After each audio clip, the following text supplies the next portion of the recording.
আসসালামু আলাইকুম ওয়া রাহমাতুল্লাহ। প্রিয় দর্শক শ্রোতাবৃন্দ, আশা করি সকলেই ভালো আছেন। আজ দুটি আমল আলোচনা করব। যদি এই আমল দুটি করেন তাহলে ইনশাআল্লাহ মামলায় সফলতা লাভ হবে এবং মনের ভয়ভীতি দূর হয়ে যাবে। মনের মধ্যে ভয় তৈরি হওয়া, মনে মনে ভয় পাওয়া মনের একটা বড় রোগ। কোনো কারণ ছাড়াই হঠাৎ করে মন ভীত হয়ে যায়, অথবা কোনো বিপদ দেখলে মন ঘাবড়িয়ে যায়, পেরেশানি হয়ে যায়। এটি মনের মারাত্মক একটি রোগ। এই রোগ দূর করার জন্য প্রত্যেক দিন যে কোনো নামাজের পর 41 বার এই আয়াতটি পড়ে পানিতে ফুঁক দিয়ে পান করুন।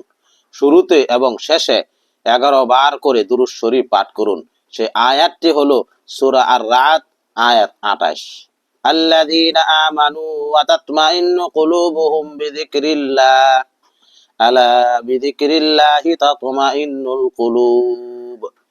الذين آمنوا وتطمئن قلوبهم بذكر الله ألا بذكر الله تطمئن القلوب الذين آمنوا وتطمئن قلوبهم بذكر الله ألا بذكر الله تطمئن القلوب।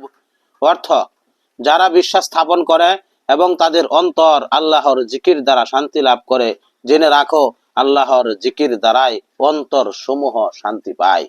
2 নম্বর আমল, যদি আপনি মামলায় সফলতা লাভ করতে চান, মামলায় জিততে চান, তাহলে এই আমলটি করুন। অবশ্যই আপনি সঠিক হতে হবে। প্রত্যেক দিন যে কোনো নামাজের পর 133 বার এই আয়াতটি পড়ুন। সূরা বনি ইসরাইল আয়াত 81। وقل جاء الحق وزهق الباطل إن الباطل كان زهوقا وقل جاء الحق وزهق الباطل إن الباطل كان زهوقا وقل جاء الحق وزهق الباطل إن الباطل كان زهوقا।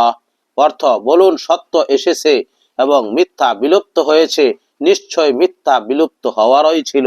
শুরুতে এবং শেষে 11 বার করে দুরূদ শরীফ পড়ুন। যদি আপনি সঠিক হন তাহলে এই আমলটি করুন, আর যদি অন্যায়ভাবে মামলায় জিততে চান তাহলে আপনি নিজেই মুসিবতে পড়ে যাবেন। আল্লাহ তাআলা আমাদের সবাইকে যথা নিয়মে পূর্ণ বিশ্বাস নিয়ে আমল করার তৌফিক দান করুন। আমিন।